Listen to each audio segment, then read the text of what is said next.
Compliment of the season to all our viewers and welcome to Today in the News. My name is Dambala Ogunshaki. And this morning I'm starting with Vanguard on the paper review.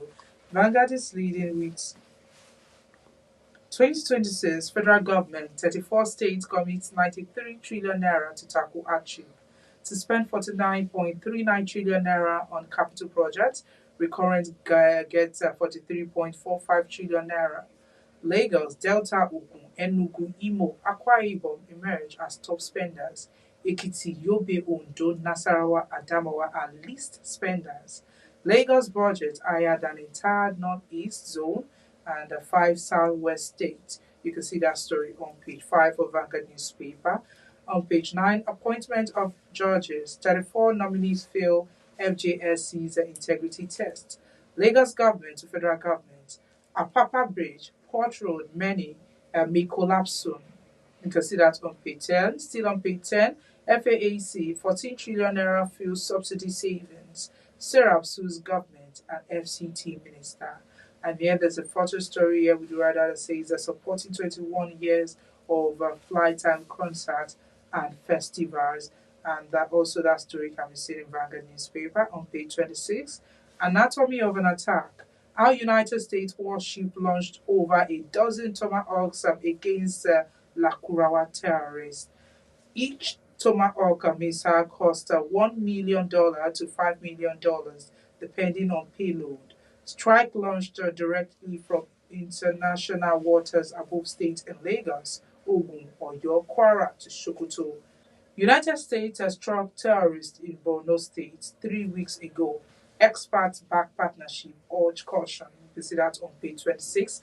And lastly, on Vanguard newspaper, the top left corner, we have when harvest hot inside Nigeria's cassava crisis through lives of its farmers.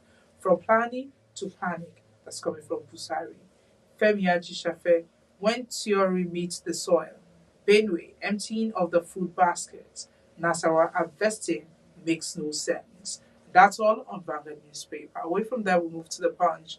The Punch major headline says federal government writes off $1.42 billion, 5.57 trillion naira NNPC debt.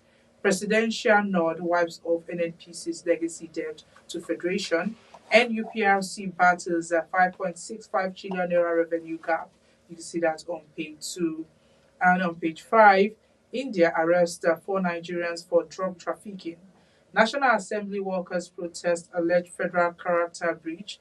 Page 9 has that story and top banner. And page 29, regulator pressure. Discos roll out 700,000 free meters. Judges appointment. NJC shortlist 28 as 34 fail integrity test. You can see that on page 7. And lastly, on the Punch newspaper, 2027 battle, Makinde Fayose lock-ons over 30 billion naira relief fund. Away from the Punch newspaper, we'll move to The Guardian. The Guardian major headline says oversight concerns as assemblies passed 34.6 trillion naira budget. Page 6 has that story. And there's an infograph here. Says state approved 2026 budget trillion. Now on the news page 6, federal government seeks to calm market as United States airstrikes test sovereignty and economy. Airlines agencies fear low patronage as United States visa ban begins January 1. Pro-Tinubu chants won't secure second term, Wike tells Fubara. Federal government withheld the 20 billion naira Ibadan explosion aid over refusal to pay bribe. 34 out of 62 lawyers failed integrity test, disqualified from High Court judges race. You can see that on news page 6. And top, we have on news page 3, Zafara attack, Tinubu's trip to Europe, UAE shows lack of empathy, says ADC. And lastly, on the Guardian newspaper, Obil lawmakers obedient to join ADC on December 31st. You can see that on news page 3. Away from there, we move to The Nation. The Nation major story says Edu. Economy remains stable despite airstrikes in Sokoto. Every effort to safeguard Nigerians is pro-growth and pro-investment. Far from destabilizing markets or weakening confidence, such action strengthens the foundation of peace, protect productivity, communities and reinforce the conditions required for sustainable growth. End of quote. And that's from Edu. NJC shortlists 28 for appointment as FHC judges. That story is on the front page and it continues on page 3. 2027, why SDP rejected coalition talks to wrest power from Tinubu by Adebayo. And the top banner on the left side, we have why Akume Aliyah feels should be settled by president. We have Makinde Fayose enroll over 50 billion naira federal government cash support for Ibadan blast victims. You can see that story on page 2 of the Nation newspaper. That's all we have on the front pages of the dailies. Join us outside the break for a brief analysis of some of the stories.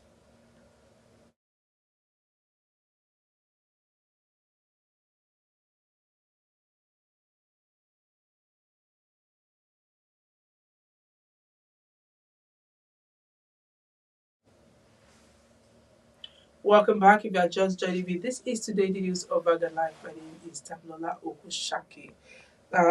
To fight hardship and improve the fortunes of Nigerians in 2026, the federal government and 34 of the 36 states of the country have proposed 92.979 trillion naira as budgets next year.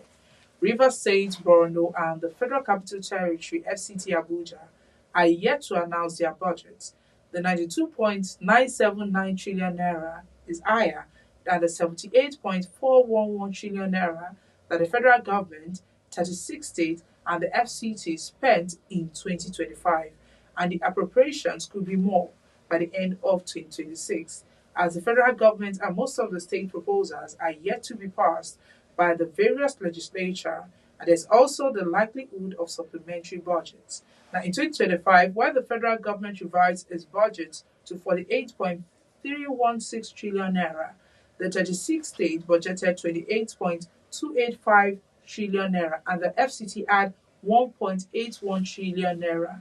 And according to Vanguard's tally of the various budgets, the sum of 49.39 trillion naira, or 54.10%, would be spent on capital projects, while recurrent expenditures were allocated for the 3.45 trillion naira. That's 45.90%. And indeed, all the 24 states whose cumulative budget is 34.509 trillion naira allocated more funds to capital expenditure except Ekiti and the federal government. Now, there's more to that story, and there's a lot of figures. This budget has been broken down by Vanguard, and you can get a copy of the Vanguard newspaper or visit our website to get more of this story. Now, away from that, we talk about this one. Very reliable military sources have told Vanguard that between 10 and 15 Tomahawk missiles were launched by the United States Navy on terrorist bases at the high hills and mountainous terrain of Tangaza and other targets in Sokoto State on Christmas Day. The missiles were launched from the United States, from the USS Paul Ignatius. The missiles did not pass through other countries.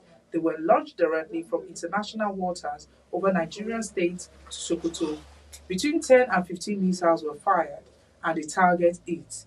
The assistance of any other country was not required, military sources told Vanguard. Now, the range of the Tomahawk missiles was 2,500 kilometers as a result of the joint cooperation and clearance by Nigeria. International waters of Nigeria were assessed and used, which enabled the missiles to fly through Lagos, Ogun, Kwara, Oyo to Sokoto. Each missile was fitted with 5 solid fuel rocket boosters due to the range of target. As the missile flew past some states, some of the expended boosters were discarded, like the one that fell in Ofa, Kwara State. So the notion that Kwara State was targeted is incorrect. Towers in Tagaza were bombed and decimated in the true sense of it, completely destroyed. The other areas were not targeted, they were safe area used to discard boosters, hence no civilian or friendly casualties in Sokoto. It was a successful joint operation between Nigeria with the United States military. We provided the target, they conducted the strikes, a highly placed source said. Now, there's a lot of stories from this. The cost of the Tomahawk missiles, Vanguard covered that, and more. based on the ICs and a lot of details on the operation and opportunity to decisively deal with global terrorism that are also coming from retired generals. You can get a lot of these details on our website. Well, that's all on the Vanguard this morning, but let's end this on a lighter note with Mr. and Mrs. And the first person speaking today is Mr. Mr. says, I didn't know the doctor is a woman. I don't like the way she touched every part of my body. And Mrs. replied, but when side chicks touch the same area, you won't complain. So who do you prefer? Lifesavers or life takers? Well, Mister, you need to answer these. Oh, lifesavers or life takers, and Mrs. Well, just leave it to those people. They're always putting a smile on everybody's faces. Well, this is where you have to draw the curtain this morning. My name is Damlola Ogunshaki. Do well to like and follow us on all our social media platforms showing on your screen. You can also visit our website www.vanguardngra.com. Have a lovely Monday.